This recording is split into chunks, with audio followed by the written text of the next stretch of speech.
Hey YouTube, coming at you with an updated deck profile. I'm still running Karakuri Machina plants. I made some changes to it. Seems to work out pretty well. If you have any suggestions or comments, put them in the comment section below. And without further ado, I'll start. First up, you have triple Machina Fortress. He's a good card alone, but the fact that he's a 7-star makes him even more amazing in this deck, because it lets you synchro for 8 stars with your 1-star tuners, and you get out a burrito, which is like the best card in this entire deck. You got 2 Machina Gear Frame to search out your fortresses. That's pretty much all he's there for, that, and he's also good with synchroing with the other tuners in this deck. You got your 2 Cyber Dragons. He's a 5-star and he's special summoned, so what he's really great for is with your 3-star tuners. You get out an instant burrito, and adds a lot of flexibility. Also, if you're versing a mirror match or another machine deck, you got your Chimera Tech plays right there, so it works out pretty well. Triple Karakuri Soldier. He's the battle searcher of the deck. Really, really useful because he's like basically an Ember's Blade, and the other thing that makes him really great is when he switches to defense position when he's attacked, so you don't lose any life points by playing him, and he sets up a really great wall while getting at combos. Let's see what we got here. We got 1 Karakuri Ninja, 1700 beater, and when it runs over something on the field and sends it to the grave, you can special summon a Karakuri from the graveyard. Great for synchro plays. 2 Karakuri Komashis. What these do is it lets you get an extra normal summon of a Karakuri monster. So it's great for synchroing, and the other thing about the effect is it's a static effect like Jinzo. So it's really great to bait out people's effect veilers, because let's say you play the Nanishi, and then you're like, okay, effect, normal summon quick from my hand, and they go effect veiler, they can't do that, and, well, they can do it, but it's useless because the monster's already normal summoned. So it puts up a lot of great plays, because they have to, once this hits the field, the first thing they have to do is they have to effect veiler. Otherwise, you can still normal summon from the hand with no problem. So it's a really great card for baiting out those kinds of plays. Karakuri Watchdog, it's your 4-star tuner. Works out pretty well. May run it at 2, kind of working that out, but 1 seems to be working the best. 2 Karakuri Strategists. When he hits the field, you can change the battle position of 1 card on the field. So any monster on the field, which makes it really useful for playing defensively or playing offensively. Sets up your plays very well. Then you got your Plant Engine, Dandelion, Glow Up, and Spore. Pretty much, you search these guys out. This provides tokens. These two do all the work with the synchroing. And Spore is the best tuner ever in this deck, because you get him out with a Fortress, you synchro for 8 into Burrito, and then you remove from play a Lone Fire or a Dandy in your grave to special summon him with 4 stars, and you synchro again for another Burrito, and you get, in 1 turn, 2 or 3 Burritos and then another monster on the field. It's disgusting, really. And then you got your 2 Effect Veiler. Most people run them at 1, but this card is incredible in this deck, because first off, you stop their big plays. So after you swarm the crap out of the field and they go, oh, I'm going to Scrap Dragon, I'm going to Black Rose. Oh, look, Effect Veiler. Okay, I stopped your big play, now what? And on top of that, he's a 1-star tuner, so in a tight spot, you can synchro with a Fortress to get a breed out with him. So he's just useful as ever, and I love running him at 2.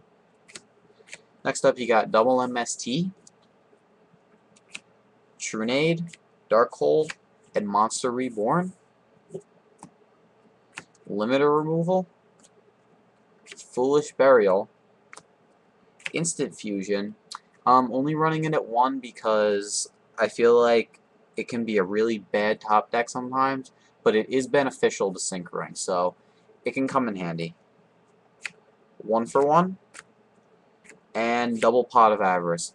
Most people only run 1, but in this deck, you'll end up using all of your resources and then waiting for a top deck. So it's really great to have double Pot of Avarice, because if they somehow get over 1 wave of swarming that you do with this deck, oh, you can just Pot of Avarice everything back and do the same combo again. So if they have to survive about 4 or 5 swarms, and that's almost impossible because people waste their resources like crazy trying to stop it. So Pot of Avarice is necessary because it keeps the pressure on, and it lets you never really have a problem with, oh, I'm out of things to do with the deck. Next up, for traps, you have 1 Mirror Force, 1 7 Tools, 1 Call of the Haunted,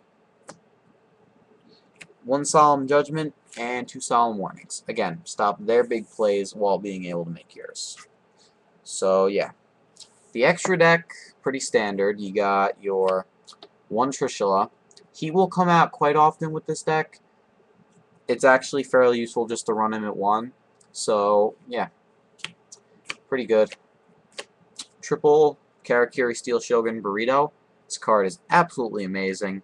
Half the time your hands will allow you to get all 3 of them out at once, and then while you're at it, special summon at the end 1 strategist, then change him to defense or change him to attack, whatever suits the situation better, and then for each one draw a card.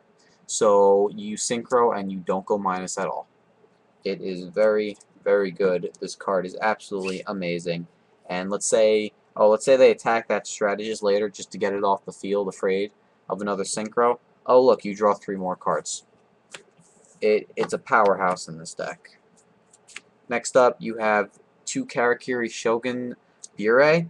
Really great card. Only running it 2 though because it seems like running him at any more is very inconsistent and takes up precious space in the extra deck as it is.